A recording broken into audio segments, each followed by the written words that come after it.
여러분 안녕하세요. 저는 수원에서 치킨집을 운영하고 있는 40대 후반의 여자입니다. 저는 어린 나이에 남편을 만나 남편과 함께 살면서 가장 많이 했던 생각이 바로 인생은 참 덧없다는 생각이었습니다. 남편과 함께 산 20년은 쳇바퀴 같은 삶이었습니다. 나는 죽어라 열심히 사는 것 같은데 정신 차려보면 늘 제자리였거든요. 제가 그런 지옥 같은 쳇바퀴 삶을 살도록 큰 공헌을 한 사람은 바로 남편과 시댁 식구들이었습니다. 지금이야 시간이 조금 흐르고 생활이 나아져서 아무 말도 안 하고 가만히 있는 거지. 사실 남편과 시댁 식구들은 저를 떠받들고 살아도 모자랄 판이랍니다. 그렇게 살아야 되는데도 불구하고 시댁 식구 인간들이 정신을 못 차리고 저에게 적반하장으로 나오는 순간이 있었습니다. 그 일로 평생 연 끊고 살아도 모자라지만 저는 그 짐승만도 못한 인간들을 정신 차리게 만들어 정신 박힌 인간으로 만들어주기까지 했습니다. 그래서 오늘은 제가 여러분들께 평생 등신같이 산 제 남편과 도둑놈 같은 시댁 식구들 이야기를 한번 해보려고 합니다. 남편과 시댁 식구들은 제가 자기들을 용서한 줄 알겠지만 저는 아직도 그들을 용서하지 못했거든요. 그래서 여기에서 제 남편과 시댁 식구의 흉을 실컷 보려고 하니 여러분들이 제 이야기 좀 들어주세요. 저는 20살 초반에 공장에 들어가 생산직 일을 시작했습니다. 거기서 평생 일할 생각은 아니었고 돈을 모아서 제가 하고 싶었던 일을 할 생각이었죠. 그런데 거기서 저희 남편을 만나 발목을 잡히고 말았습니다. 은정아, 너 우리 집 들어와서 살래? 회사에서 너희 집까지 왕복 2시간 거리라면서 출퇴근하는 것만 해도 많이 힘들 텐데 그러지 말고 차비도 아끼고 출퇴근도 편하게 할 겸 우리 집 들어와서 살아. 남편과 연애를 시작한 지 얼마 되지 않았을 때 남편이 저에게 동거를 제안했습니다. 제가 나이가 조금만 더 많았더라면 그 말에 혹하지 않았을 텐데 그땐 제 나이가 20살 초반으로 어리기도 했고 남편에게 미쳐 있어서 남편의 동거 제안을 흔쾌히 받아들였습니다. 아이고 은정아, 너 지만이 집에서 살기로 했다면서? 출퇴근이 어려우면 회사 근처로 이사를 오던가 하면 되지. 왜 지만이 집에 들어가서 살기로 한 거니? 너 남자랑 그렇게 쉽게 동거하면 안 된다. 이모 말 들어? 이모, 제가 지만이 집 들어가서 사는 거 어떻게 하셨어요? 소문날까봐 일부러 아무한테도 말 안 하고 있었는데요. 지만이가 소문냈겠지. 지금 공장 안에 너랑 지만이 같이 살기로 했다고 소문이 쫙 퍼졌어. 너희 둘 같이 산다는 소리 듣고 이모들이 얼마나 걱정하고 있는지 알아? 네가 내 딸 같아서 하는 말이니까 절대 남자랑 동거하지 마. 남편이 친한 동료들에게 이야기를 했는지 남편과 동거를 시작하기 전부터 공장에는 저희 둘이 동거를 하기로 했다고 소문이 퍼졌습니다. 그 소문을 듣고 공장에서 같이 일하는 엄마뻘의 이모들이 저를 찾아와 절대로 남자와 동거를 하지 말라고 타이르기도 하고 혼내기도 했습니다. 이모들 진짜 짜증나. 왜 저렇게 남의 일에 오지랖을 부리는 걸까? 나도 이제 성인이고 내 일도 내가 알아서 하는데 왜들 난리냔 말이야. 자기들이 우리 엄마도 아니고 진짜 이모들 때문에 짜증나 죽겠어. 내가 이럴까봐 공장 사람들한테 우리 같이 살기로 한 거 말하지 말자고 했는데 너는 왜 그런 이야기를 떠들고 다닌 거야? 나는 친한 형한테만 말한 건데 그 형이 이모들한테 소문을 냈나 봐. 이모들이 뭐라고 해도 그냥 무시해. 아줌마들이 원래 말이 많잖아. 그땐 이모들이 정말 저를 걱정해서 해주는 말이라고 생각하지 못했습니다. 이모들의 충고와 조언이 저에게는 짜증나는 오지랖으로 느껴졌고 동거를 하지 말라는 말을 들으면 들을수록 반항심이 생겨 무조건 같이 살아야겠다는 청개구리 심보만 더 생겨날 뿐이었죠. 은정아, 사람들이 우리에 대해서 안 좋은 이야기만 하는데 우리의 사랑이 얼마나 진실한지 사람들한테 보여줄까? 그걸 어떻게 보여줘? 쓸데없는 짓 하지 말고 그냥 조용히 지내자. 괜한 짓 하면 소문만 더 안 좋게 날 거야. 사람들이 자꾸 우리 동거하는 걸로 뭐라고 하는데 우리가 결혼하면 그런 이야기는 쏙 들어가지 않을까? 아니면 우리 결혼하기로 해서 같이 살기로 했다고 하면 될 거야. 결혼? 너 진짜 나랑 결혼할 생각이 있어서 그런 말을 하는 거야? 아니면 소문을 잠재우려고 괜히 그러는 거야? 우리 나이도 아직 어려서 결혼하는 건 솔직히 너무 비현실적이야. 왜 비현실적이야? 신혼집은 내가 사는 원룸에서 시작하면 되고 우리 둘 다 돈 버는데 뭐가 문제가 돼? 그냥 혼인신고만 올리면 끝이야. 남편이 그때 저에게 결혼을 하자고 했을 때 절대 안 된다고 했어야 했습니다.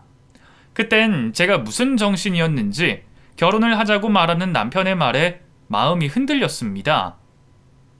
그럼 우리 결혼식은 어떻게 해? 집이야 점점 넓혀가면 된다고 하지만 부모님들한테 허락받고 결혼식도 올려야 될 거 아니야. 결혼식은 나중에 해도 상관없지. 우리 아직 어려서 지금 결혼한다고 해도 부모님들이 옳다구나 하고 허락해 주시지 않으실 거야. 결혼식은 우리가 돈 모아서 우리 돈으로 하자. 그 정도가 되면 부모님들도 반대만 하시지는 못할 거야. 남편과 저는 공장 앞에 있는 작은 원룸에서 동거를 하면서 돈을 모으기 시작했습니다. 돈을 모아서 저희 힘으로 결혼식도 올리고 더 넓은 집으로 이사갈 계획이었죠. 그 이야기가 또 공장 안에 소문이 퍼지자 이모들이 저에게 달려와 걱정을 늘어놓으셨습니다. 은정이 너 진짜로 지만이랑 결혼할 생각은 아니지? 같이 산다고 해서 무조건 다 결혼해야 되는 건 아니야. 아직 네 나이 창창한데 왜 한 남자한테 발목이 잡혀서 살려고 그래? 그냥 같이 살다가 영 아니다 싶으면 헤어져. 절대 지만이랑 결혼할 생각하지 마. 이모, 우리 지만이가 뭐가 어때서요? 우리 지만이 저한테 얼마나 잘하는지 이모는 모르시잖아요. 이모는 아무것도 모르면서 왜 저한테 자꾸 지만이 욕하는 거예요? 은정아, 지금이야 눈에 콩깍지가 씌어서 지만이가 다 좋아 보이겠지만 세상에 지만이보다 괜찮은 남자가 얼마나 많은지 알아? 너 평생 여기서 일할 거야? 돈 모아서 네가 하고 싶은 일 하면서 살겠다며. 너 지만이랑 결혼하면 네 친구들 신나게 놀 때 너는 하고 싶은 것도 못하고 평생 여기서 일해야 돼. 너 그렇게 살고 싶어? 이모가 진심으로 너 걱정돼서 하는 소리야. 이모, 제가 알아서 할게요. 제가 이모 딸도 아닌데 왜 자꾸 저한테 그러세요? 그리고 지만이가 돈 모으면 저 하고 싶은 거 다 시켜준다고 했어요.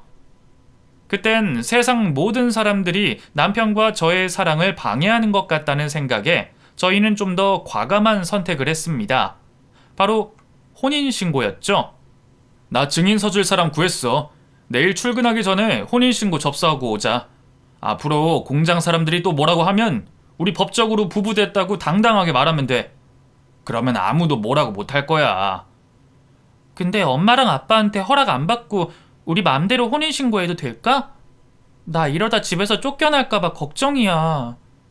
우리 둘 다 큰 성인인데 무슨 상관이야. 이 결혼은 부모님이 반대해도 어떻게든 했을 결혼이니까 너무 걱정하지 마. 내가 볼 땐 너는 생각이 많은 게 가장 큰 문제야. 남편과 저는 양가 부모님들에게 허락도 받지 않고 저희 맘대로 혼인신고를 올렸습니다. 남편과 저는 부모님들 앞에 좀 더 당당해질 수 있는 상황이 되면 그때 저희의 결혼 소식을 알릴 예정이었습니다. 지만아, 은행에서 우리 전세 대출 가능하다고 했지. 지금 모아둔 돈으로 잔금 치르고 전세 대출 받으면 방 2칸짜리 집으로 이사갈 수 있을 거야. 우리 집 구하게 되면 그때 부모님들한테 우리 결혼 소식 꼭 전하자. 너무 늦게 말씀드리는 건 아닌 것 같아. 그래, 그렇게 하자. 나 지금 모아둔 돈 1,000만 원 정도 있으니까 그 돈 보태서 1억 정도 하는 전셋집 구하면 될 것 같아. 너 나랑 결혼하길 잘했다는 생각 들지? 내가 얼른 돈 모아서 네 명의로 된 아파트도 꼭 사줄게. 어린 나이기는 했지만 저는 남편이 너무 든든했습니다. 돈도 착실하게 잘 모을 줄 알고 다른 또래 친구들에 비해 책임감도 있고 성실한 사람이었거든요. 이 남자면 제 젊은 날을 이 남자에게 맡겨도 되겠다 싶었어요. 그런데 제가 전혀 예상하지 못한 곳에서 일이 터졌습니다. 지만아, 내일 부동산 계약하러 가는 거 잊지 않았지? 일 끝나고 바로 가야 되니까 집 오자마자 자지 말고 바로 씻고 나갈 준비해. 야, 은정아, 미안한데 내일 우리 전셋집 계약하러 못 갈 것 같아. 내가 부동산에 연락해서 집 계약 못 한다고 미리 말해놨어. 계약하러 못 간다니? 계약 하루 전날 갑자기 왜? 그 집에 무슨 문제라도 있는 거야? 드디어 원룸에서 벗어나 큰 집으로 이사를 가 제대로 된 신혼생활을 즐길 수 있겠구나 싶었는데 남편은 부동산 계약 하루 전날 저에게 말도 없이 계약을 취소했습니다. 그때 저는 절대로 남편 때문에 부동산 계약이 취소된 거라고 생각도 못했습니다. 그런데 저는 거기서 남편에게 뒤통수를 제대로 맞았습니다. 그게 아니라 엄마가 갑자기 돈이 필요하다고 하셔서 그 모아둔 돈 1,000만 원을 엄마한테 보내드렸어. 집 이사 가는 건 나중에 해야 될 것 같아. 미안해. 집에 1,000만 원을 보내줬다고? 아무리 네 돈이지만 우리 이사 갈 때 쓰기로 한 돈인데 나한테 말도 없이 그 돈을 보내면 어떡해? 나는 드디어 원룸에서 벗어나는 줄 알고 얼마나 기뻐했는데 도대체 그 돈을 왜 보낸 거야? 너는 내 생각도 안 해? 동생들 대학 가는데 등록금이 없다고 하는데 어떡해? 엄마 앞으로는 대출도 못 받아서 나한테 도와달라고 사정사정을 하는데 그걸 어떻게 모른 척을 하냐고? 나도 어쩔 수 없었어. 그럼 그 돈의 절반만 보내주던가 하면 되지. 왜 1,000만 원을 홀라당 다 보내준 거야? 500만 원 주고 우리가 500은 어떻게든 다른 데서 빌리면 됐을 거 아니야. 너는 그 정도 생각도 못해? 그리고 그때 저는 남편이 저에게 말하지 않았던 충격적인 사실을 하나 더 알게 됐습니다. 왜 그동안 나는 남편에게 이걸 물을 생각을 하지 못했고 남편은 저에게 왜 사실대로 말하지 않았는지 궁금할 정도였습니다. 지금까지 너한테 말 못한 게 있는데 내 아래로 동생이 3명이나 있어. 남동생 2에 여동생 1가 있는데 남동생들이 쌍둥이야. 그 쌍둥이들이 이번에 대학을 가는 거라서 1,000만 원을 보내줘야 했어. 형편이 어렵다고 한 명만 대학을 보낼 순 없잖아. 동생이 3명이나 있다고? 그것도 쌍둥이 동생들? 아니 그럼 네가 쌍둥이 동생들 대학 졸업할 때까지 등록금 계속 보내줘야 되는 거야? 설마 그런 건 아니지? 그건 아니야. 다음부터는 엄마가 알아서 하신다고 했어. 너한테 말 안 한 건 정말 미안한데 나도 동생들한테 형 노릇은 제대로 해주고 싶어서 그랬어. 그건 네가 이해해줘. 공장 사람들한테 넓은 집으로 이사 간다고 큰 소리 떵떵 쳐놨는데 이사를 가지 못하게 되자 무슨 일 때문에 그런 건지 이모들이 궁금해하며 또 저에게 몰려들었습니다. 은정아, 너 이사 가기로 했다면서 왜 취소한 거야? 무슨 일이라도 있었어? 이모한테 말해봐. 이모가 다 들어줄게. 이모, 지만이가 잔금으로 치르기로 했던 돈을 동생들 대학 등록금 내준다고 집에 다 보내줬대요. 지만이 밑으로 동생만 셋인데 남동생들이 쌍둥이들이래요. 그럼 그 쌍둥이들 대학 등록금 보내준다고 이사 갈 때 쓸 돈을 써버린 거야? 어머나 세상에. 은정아, 너 진짜 어떡하니? 너 분명 이게 시작일 거다? 지만이 앞으로도 지 동생 먹여 살린다고 버는 돈 족족 다 자기 집에 써버릴 거야. 너 정말 어떡해? 설마요. 지만이가 다음부터는 그러지 않겠다고 저랑 약속했어요. 이번에만 형 노릇하고 앞으로는 안 그럴 거래요. 그럴 것 같지? 안 그러는 애는 처음부터 안 그러지 한 번 집에 돈 보내주기 시작하는 애는 계속 그런다. 특히 지만이 같은 장남이면 더하면 더했지 덜하진 않어. 은정이 너 고생 좀 하겠다. 이모들의 말이 사실이었습니다. 남편은 돈을 버는 족족 자기 집에 보내주기 바빴어요. 남편 때문에 스트레스 받던 저는 결국 저희 부모님들에게 부모님들 몰래 남편과 혼인신고를 하게 된 것과 남편이 집에 돈을 보내준다는 이야기를 털어놨습니다. 그러자 엄마가 노발대발 하셨습니다. 너 진짜 정신이 어떻게 된 거니? 애가 한동안 연락도 없길래 알아서 잘 살고 있겠거니 했는데 어디 겁도 없이 네 맘대로 혼인신고를 올려. 그것도 모자라서 어디서 나사가 하나 빠진 애랑 혼인신고를 올린 거냐고. 지금이라도 당장 이혼해. 이혼을 어떻게 해. 나 그러면 이 나이에 이혼녀 되는 거잖아. 그리고 지만이한테는 큰 문제가 없어. 애는 착하단 말이야. 착하다고? 그건 착한 게 아니라 멍청한 거야. 웬만하면 네 마음대로 살라고 하고 싶은데 가난한 집 맏며느리는 절대 안 돼. 그리고 지금 네 나이 때 이혼해도 문제될 거 하나도 없으니까 당장 이혼하고 그 집에서 짐 싸고 나와. 너 진짜 엄마 죽는 꼴 보고 싶니? 엄마는 이혼해도 괜찮다고 제발 남편과 이혼을 하라고 했지만 저는 그럴 수가 없었습니다. 어린 나이에 이혼녀가 되는 게 무섭기도 했고 남편과 제 사이에는 큰 문제가 없었기 때문이었어요. 남편에게 잘 타이르면 남편이 집에 돈 보내는 일을 그만할 거라는 믿음도 있었기 때문이었죠. 은정아, 정말 미안한데 내 동생들 다음 학기 등록금도 내가 도와줘야 할 것 같아. 이번엔 너한테 허락받고 도와주려고 미리 말하는 거야. 그래도 괜찮지? 그럼 우리는 언제 돈 모아? 언제 돈 모아서 언제 결혼식 올리고 언제 이사 갈 수 있는 거야? 동생들 4년제 대학 갔다면서 그럼 4년 동안 도와줘야 되는 거야? 도대체 내가 왜 그래야 되는데? 내가 집안의 장남이고 내가 걔네 형이잖아. 엄마 혼자서는 애들 대학 보내줄 능력이 안 되니까 내가 해줘야지 어쩌겠어. 그래서 말인데 내 동생들 대학 졸업할 때까지만 네가 같이 도와주면 안 될까? 너도 이제 걔네한텐 형수잖아. 저희 둘의 상황보다 동생들 더 챙기는 남편에게 서운하기도 하고 실망하기도 했지만 모름지기 부부라면 힘들 때 함께 해야 된다고 생각을 했었습니다. 알겠어. 그럼 도련님들 졸업할 때까지만 도와줄게. 그 이후로는 무조건 우릴 위해서만 살아야 되는 거야. 알겠지? 나랑 약속해. 당연하지. 애들 졸업하면 우리 바로 결혼식도 올리고 더 좋은 집으로 이사 가자. 내가 노력할게.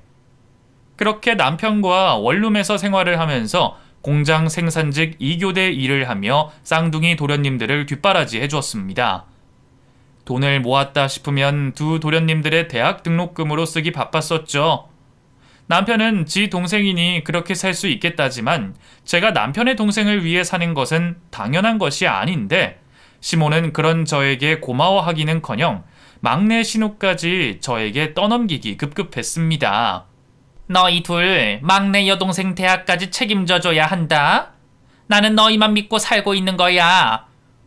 어머님, 저희 도련님들 대학 졸업시키고 나면 결혼식도 올리고 더 넓은 집으로 이사 가야 돼서 아가씨 대학까지 도와주기 힘들 것 같아요. 아가씨 대학은 쌍둥이 도련님들이 보내주면 안 될까요? 졸업하고 바로 취업하실 거잖아요. 너 참, 네 동생 아니라고 말을 막 한다? 넌 어쩜 맏며느리가 돼서 책임감이 그렇게 없니? 그리고 다른 애들은 다 보내줬으면서 막내만 안 보내면 막내가 너희를 어떻게 생각하겠어? 언니 오빠라고 느끼기는 하겠니? 그리고 우리 막내 늦둥이야 늦둥이. 시모는 제가 신우에게 죄책감을 느끼도록 만드셨습니다.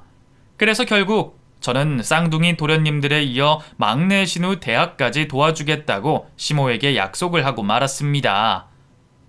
어머님, 아가씨 대학 등록금은 도와드릴게요. 대신 그 이후로는 저희한테 도와달라고 하지 말아주세요. 저희도 사람답게 살고 싶어요. 저희 둘 언제까지 원룸에서 살 수는 없잖아요. 너 지금 너희 그렇게 사는 걸 우리 탓으로 돌리는 거니? 그럴 거면 도와주지를 말아라. 도와줄 거면 좋은 마음으로 도와줘야지. 그게 뭐니? 어쨌든 우리 막내 대학만 보내주면 내가 되도록이면 너희한테 도와달라고 안 할 테니 마지막이라 생각하고 좋은 마음으로 도와주길 바란다. 시모의 말들이 서운하기는 했지만 시모라는 존재는 다 그런 거라고 생각하기로 했습니다. 남편과 결혼하고 남편과 저는 저희 가정을 위해서가 아니라 남편의 동생들을 위해서 살고 있었는데 남편이 저에게 갑자기 사업을 하고 싶다는 이야기를 꺼냈습니다. 이렇게 살다가는 우리 평생 원룸에서 벗어나지 못할 것 같아. 은정이 너한테 정말 염치 없고 미안한데 나 공장 일 그만두고 사업 시작해보고 싶어.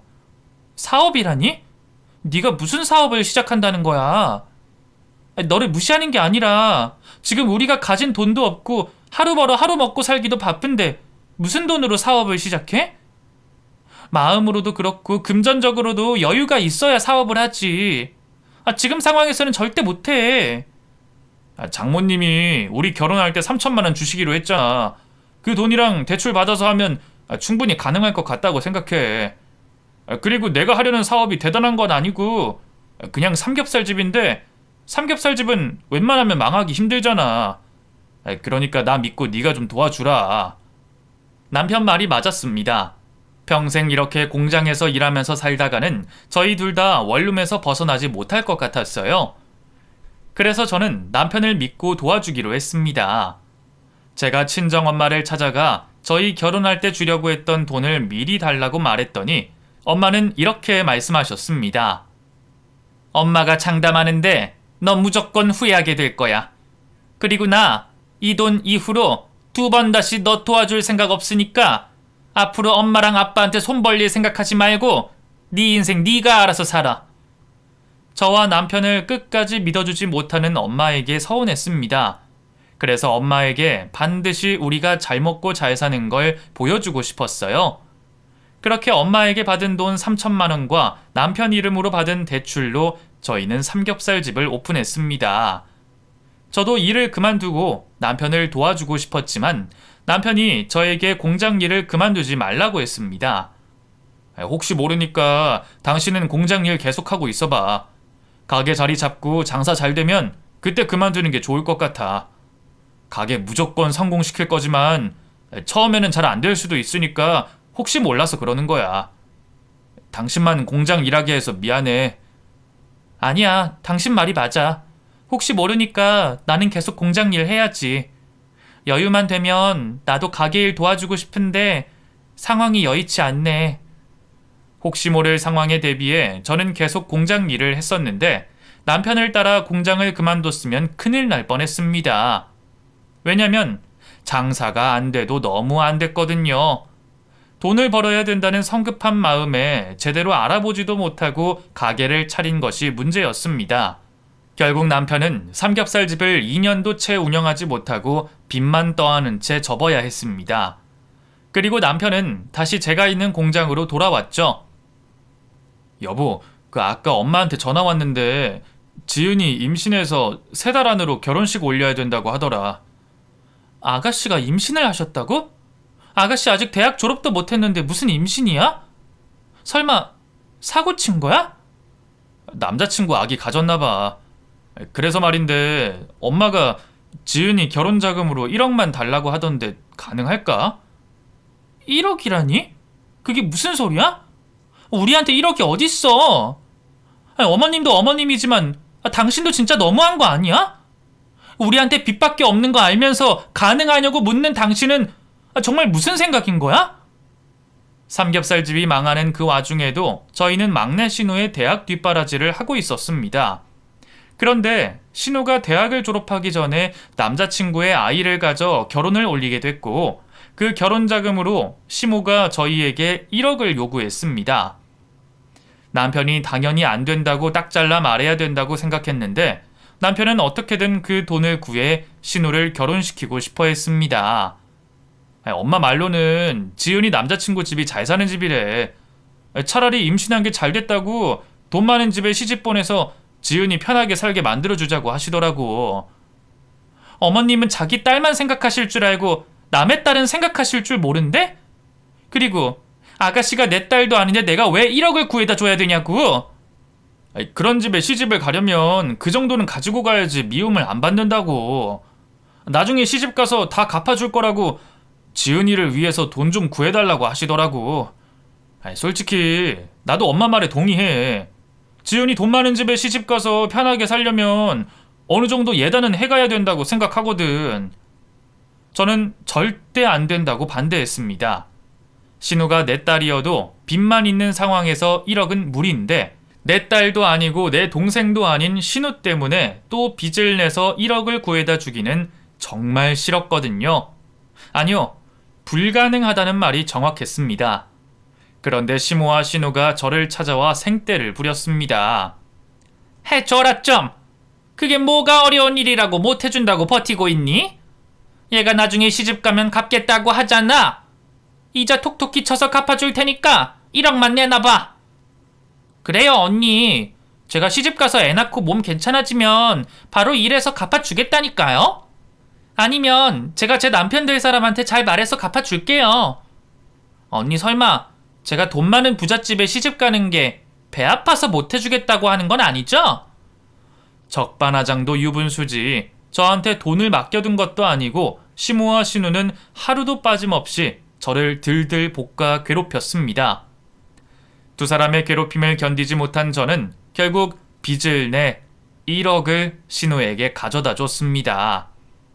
아가씨, 이게 진짜 마지막이에요. 그리고 약속대로 결혼하시면 이 돈 꼭 갚으세요. 저 어떻게든 받아낼 거예요. 그리고 어머님, 이 돈도 빚내서 가져온 거 어머님도 잘 아시죠? 어머님, 앞으로 장남 생각해서라도 저희한테 돈 달라고 하지 마세요. 제발 부탁드릴게요. 알겠다. 너는 줄 거면 그냥 족해주지. 꼭 그렇게 생색을 내야지 속이 시원하니? 너한테 고맙다가도 네가 그렇게 생색을 내니까 하나도 안 고마워지려고 해. 시모와 신우는 빚을 내서 주는 돈이라고 해도 고마워하지 않았습니다. 시댁 식구들은 남편이 돈을 가져다 주는 걸 당연하게 여겼습니다. 그리고 신우는 부잣집에 시집을 가면서 초호화 결혼식을 올렸습니다. 나 먹고 사는 게 바빠서 남에게 관심 없던 저였는데 신우의 결혼식을 보니 서러워서 눈물이 났습니다. 나는 결혼식도 못하고 이 좁아터진 원룸에서도 벗어나지 못하고 공장에서 일하면서 도련님들이랑 아가씨 뒷바라지하고 사는데 아가씨랑 도련님들은 나한테 고마워하지도 않고 자기들만 잘 먹고 잘 살면 된다고 생각하는 게 너무 화가 나고 괘씸해. 나는 이렇게 거지같이 사는데 왜 자기들은 나한테 고마워하지도 않고 잘 먹고 잘 사는 거야? 내가 왜 이렇게 살아야 되냐고. 여보, 울지 마. 내가 정말 미안해. 당신 이렇게 고생시키려고 결혼하자고 한 건 아닌데 내가 너무 능력 없고 부족한 사람이라 이렇게 된 것 같아. 그리고 당신이 이렇게 힘들어하고 속상해할 줄 몰랐어. 앞으로는 절대로 동생들 안 도와주고 당신만 생각할게. 약속할 테니까 그만 울고 화 풀어. 앞으로는 동생들을 도와주지 않겠다는 남편의 말을 100% 믿지는 않았지만 그래도 믿고 싶었습니다. 그 약속을 한 이후로 남편은 한동안 정말로 동생들을 도와주지 않았습니다. 시모에게만 용돈을 보내줄 뿐 동생들에게 보내주던 용돈을 끊었죠. 그렇게 잠잠하게 지낼 줄 알았던 남편에게 또 사업병이 도졌습니다. 여보, 나 이번에 치킨집을 차려볼까 생각 중이야. 내 고등학교 동창 녀석이 서울에서 프랜차이즈 치킨집을 하는데 그게 장사가 엄청 잘 된다고 하더라고. 배달로 먹고 사는 거라 자리도 그렇게 중요한 게 아니라고 나보고 추천하길래 한번 해볼까 생각 중이야. 당신한테 치킨집 차릴 돈이 어딨다고 치킨집을 한다는 거야. 결국 그것도 또 빚내서 해야 되는 거잖아. 당신 도대체 왜 그래? 나 이번엔 진짜 자신 있어. 전처럼 막무가내로 하겠다는 게 아니고 나도 이미 다 알아보고 말하는 거니까 마지막으로 딱 한 번만 나 믿어줘. 치킨집을 차리겠다는 남편의 의견에 저는 결사반대를 했지만 남편은 제멋대로 공장 일을 그만두고 빚을 내 치킨집을 차렸습니다. 그때 저는 남편을 거의 반 포기한 상태라 남편이 그러든지 말든지 계속 공장을 다녔습니다. 저번 삼겹살집 차렸을 때처럼 치킨집도 장사가 안 되면 제가 버는 돈으로 먹고 살아야 했기 때문이었죠. 여보, 이번 달 매출 봤어? 이번 달 매출은 마이너스가 아니라 그 돈으로 은행 이자 내고 생활비까지 다 할 수 있을 것 같아. 내가 말했지? 이번엔 진짜 제대로 할 수 있을 거라고 했잖아. 장사가 잘 돼서 다행이네. 그래도 방심하지 말고 열심히 해. 우리한테 있는 빚이 몇 억이나 되는 거 당신도 잘 알지? 다행히 남편이 차린 치킨집은 장사가 잘 됐습니다. 치킨집 장사가 잘 되니 시모와 쌍둥이 도련님들 그리고 신우들이 남편에게 다시 손을 벌리기 시작했습니다. 도련님들은 회사를 다니면서 왜 자꾸 당신한테 돈을 보내달라고 하는 거야? 어머님은 그렇다 치자. 도련님들이랑 아가씨는 그러면 안 되는 거 아니야? 애들이 어려서 돈을 모을 줄 모르고 쓸 줄만 알잖아. 그래서 그러는 거니까 당신이 조금만 이해해줘. 내가 다음번에 또 그러면 따끔하게 뭐라고 할게. 대학까지 보내주고 시집까지 보내줬는데도 남편에게 손을 벌리는 도련님들과 신우들이 불안했습니다. 그런 와중에 저는 결혼한 지 7년 만에 임신을 하게 됐습니다. 그동안은 돈 버는 게 바빠서 아이를 갖지 않고 있었는데 치킨집으로 여유가 생겨서 그런지 아이가 그걸 귀신같이 알고 찾아온 것이었어요. 당신 임신도 했으니까 우리 이제 더 넓은 집으로 이사 가자. 지금 당장 돈은 없지만 치킨집 장사가 잘 돼서 분명 사업자로 전세자금 대출 받을 수 있을 거야. 아이를 갖고 나서야 저희는 결혼한 지 8년 만에 원룸을 벗어날 수 있었습니다. 사람이 정말 피폐해지기 직전에 아이가 찾아오고 큰 집으로 이사를 갈 수 있어 다행이었습니다. 저희 큰아이가 저를 살려준 거나 다름이 없었죠. 여보, 우리 이제 아이도 생겼으니까 앞으로는 제발 우리 가족만 생각하고 살자. 우리 둘만 살 때는 입에 풀칠만 하면 된다지만 아이가 생기면 그렇지 않은 것 당신도 알지? 당신 이제 애아빠니까 당신 동생들 말고 당신 애아빠로 살아. 부탁이야. 아이가 생기고 난 후 남편과 저는 저희 식구만 생각하고 살기로 했습니다. 그런데 시댁 식구들은 제가 임신한 걸 알면서도 또 저희에게 손을 벌렸습니다. 지훈이 장가 간다고 여자 데리고 왔더라. 자기 처갓집 가서 인사도 드리고 오고 날짜도 잡아왔던데 너희 동생 장가 가는데 형으로서 좀 도와줘야 되지 않겠니? 어머니, 저희 지훈 도련님 도와줄 돈 없어요. 동생 장가 가는데 혼수 하나 정도는 사줄 수 있겠지만 그 이상은 무리예요. 어머니도 아시겠지만 저희 빚밖에 없잖아요. 빚이 많아도 지금 치킨집 장사가 잘 되는데 그게 뭐가 문제니? 지훈이 자기 처가 가서 어깨 펴고 살려면 집 하나 정도는 해가야 되니까 3억 정도만 가져와 봐라. 그 정도는 돼야지 번듯한 아파트 하나 사지 않겠니? 1, 2천만 원도 아니고 3억이라는 돈을 당당히 요구하는 시모의 말을 듣고 그 자리에서 혼절할 뻔했습니다. 시모와는 말이 통하지 않겠다 싶었던 저는 시모에게 별다른 말을 하지 않고 시모가 없을 때 남편에게 말했습니다. 당신 도련님 장가 가는데 돈 보태주기만 해봐. 어머님도 정말 너무하시다. 3억이라니. 우리한테 빚이 3억 이상이 있는데 어떻게 3억을 가져오라고 하실 수 있어? 어머님 우리한테 돈 맡겨 놓으셨대? 근데 엄마 말도 틀린 말은 아니야. 지훈이 처가에서 기 안 죽으려면 집 정도는 해가야지. 남자라면 결혼할 때 다 그 정도 해가지 않아? 당신은 남자 아니야? 당신은 남자가 아니라서 나랑 결혼하고 10년 가까이 될 때까지 원룸에서 살게 했니? 지금 우리 사는 이 집도 전세 대출 받아서 온 거면서 내 생각은 못하고 당신 동생 처지 생각할 때야? 당신 도련님 도와주고 싶으면 나랑 이혼하고 도와줘. 나랑 이혼할 생각하고 도와주란 말이야. 그때부터 저는 남편에게 이혼 이야기를 밥 먹듯이 했습니다. 단순히 겁을 주려고 꺼낸 이야기가 아니라 진심으로 그럴 작정이었습니다. 제가 이혼 이야기를 꺼내니 남편은 알겠다, 도와주지 않겠다 했지만 결국 남편은 저 몰래 대부업체에서 돈을 빌려 도련님 장가 가는데 돈을 보탰습니다. 이혼하자. 당신 나랑 이혼할 각오하고 그런 짓 벌인 것 같으니까 우리 이혼하자. 나 아이 낳으면 당신한테 보내줄 거야. 당신이 애 키우고 나는 새 출발하는 거야. 그리고 당신 이혼할 때 그 치킨집 나한테 넘겨. 그거 당신 거 아니고 내 거잖아. 저는 정말 저 말 그대로 할 생각이었습니다. 아이는 남편에게 주고 남편에게 치킨집을 받은 후 새 출발을 할 생각이었어요. 제가 남편에게 이혼하자고 난리를 부리자 시댁 식구들이 찾아왔습니다. 형수님, 제가 잘못했습니다. 제가 이렇게 무릎 꿇고 빌게요. 제가 아버지도 안 계시고 도움받을 부모님이 없어서 형한테 부탁한 거예요. 다 제 탓이니까 저한테 뭐라고 하시고 형이랑은 이혼하지 말아주세요. 제가 살면서 다 갚겠습니다. 약속 드릴게요. 그래 새아가, 나도 잘못했다. 너희 힘든 거 알면서도 내가 무리한 요구를 했던 것 같아. 너희 안 도와줄 걸 알면서도 그냥 해본 말인데 지만이가 정말 도와줄 거라고는 생각도 못했어. 내가 이렇게 사과할 테니까 이혼만은 하지 말아다오. 시댁 식구들이 제 앞에 무릎을 꿇고 남편과 이혼하지 말아달라고 사정사정을 해서 이혼은 하지 않았습니다. 이 정도면 시댁 식구들이 정말 정신을 차렸다 싶었거든요. 그런데 인간은 늘 똑같은 실수를 반복한다고 정신을 차린 게 아니라 정신 차린 척을 하는 거였습니다.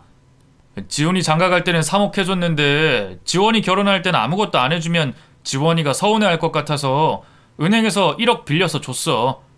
그래도 3억까지는 아니니까 그 정도면 당신도 이해해 줄 수 있지? 3억이나 1억이나 저에겐 똑같이 이해할 수 없는 돈이었지만 그땐 저도 포기해버려서 아무 말도 하지 않았습니다. 그래도 이제 쌍둥이 도련님들과 신우가 시집 장가를 다 갔으니 다 끝이겠다는 안심이 들기는 했죠. 그런데 웃긴 게 새로 시집 온 동서 2명이 저를 왕따를 시키는 것이었습니다. 그럼 형님은 고등학교 졸업하고 바로 공장에서 일하신 거예요? 얼마 전까지도 거기서 일하시다가 그만두신 거고요? 그럼 형님은 사무직 같은 평범한 일은 못 해보셨겠네요? 동서, 내가 그랬잖아. 형님은 고졸에 경력이라고는 공장에서 일한 것밖에 없다고. 그러니까 형님 앞에서는 대학 다닐 때 이야기하지 말고 나랑 둘이 있을 때만 해. 아, 맞다. 동서 일자리 구하고 있다고 했지? 우리 회사 회계팀으로 들어올래? 사람 1명 구한다고 하던데 동서 생각 있으면 내가 도와줄게. 동서 2명은 저에게 도움을 받고 결혼을 한 걸 알면서도 고졸에 공장 일만 하며 살아온 저를 무시했습니다. 하지만 저에게는 그런 것들을 다 신경 쓰기엔 제 삶이 너무도 바빴습니다. 남편과 제 앞으로 10억이 넘는 빚이 있었기에 그걸 갚느라 나를 미워하는 사람들까지 신경 쓸 수 없었죠. 그런데 조용히 참고 살던 저를 시댁 식구들은 결국 터지게 만들고 말았습니다. 어머님 죄송해요. 제가 조금 늦었죠. 오기 전에 은행에 잠깐 들렸는데 사람이 너무 많아서 1시간 넘게 기다리다가 겨우 일 처리하고 왔어요. 근데 저 어디 앉으면 돼요? 자리가 하나 모자라네요. 시모 칠순날 시댁 식구들이 모인 식사 자리에 뒤늦게 합석을 하게 됐는데 제 자리만 쏙 빠져 있었습니다. 무슨 일인가 싶어 물었더니 시모가 이렇게 말했습니다. 용돈도 안 주는 며느리 뭐가 예쁘다고 자리를 만들어? 용돈 안 주는 년은 찬밥이나 줘야지. 시모의 말에 2명의 동서들과 신우가 재밌다고 깔깔깔 웃어 보였습니다. 순간 세상이 저만 빼고 멈춘 느낌이 들었습니다. 그리고 피가 거꾸로 솟는 기분이 들더군요. 어머님, 저희가 매달 용돈 보내드리고 있잖아요. 저희 결혼하고 월세 낼 돈 없어도 어머님 용돈은 빠짐없이 보내드렸는데 무슨 말씀하시는 거예요 지금? 그건 내 아들이 주는 거지 네가 주는 게 아니잖니? 너 내 며느리가 돼서 나한테 개인적으로 용돈 준 적이 있어? 한 번도 없잖아. 시모의 말에 쌍둥이 도련님들과 동서들 그리고 신우가 맞장구를 쳤습니다. 형수님 진짜 너무하셨네. 맏며느리가 돼서 어떻게 엄마한테 단 한 번도 용돈을 안 줄 수가 있어요. 형수님 그렇게 안 받는데 짠순이신가 봐요. 오빠, 언니 완전 짠순이잖아. 그래서 둘째 오빠 결혼할 때 큰오빠가 돈 보태줬다고 이혼한다고 난리였지. 새언니 자기 돈 우리한테 쓰는 거 얼마나 아까워하는데. 저도 모르게 눈물이 차올랐습니다. 사람을 눈앞에 세워놓고 이런 식으로 모욕을 하고 조롱을 해도 되나 싶었어요. 시댁 식구들의 만행에 눈이 뒤집힌 제가 가방에 든 통장을 꺼내 시모에게 내던졌습니다. 이게 뭐니? 무슨 통장이야? 설마 나 용돈 주려고 챙겨온 거야? 어머, 내가 그것도 모르고 뭐라고 했나 보네. 도련님이랑 동서한테 주려고 가져왔어요. 은기 병원비 때문에 집도 팔고 어머님 집으로 들어가서 산다는 소식 듣고 어떻게든 도와주고 싶어서 제가 공장에서 8년 동안 일하면서 받은 퇴직금이랑 야금야금 모은 돈 가져온 거라고요. 저의 말에 시댁 식구들은 웃음을 멈췄고 들고 있던 수저들을 떨어뜨렸습니다. 그리고 신우는 깜짝 놀라는 소리를 내며 손으로 자신의 두 입을 막았습니다. 오늘 제가 늦은 이유도 이것 때문이었어요.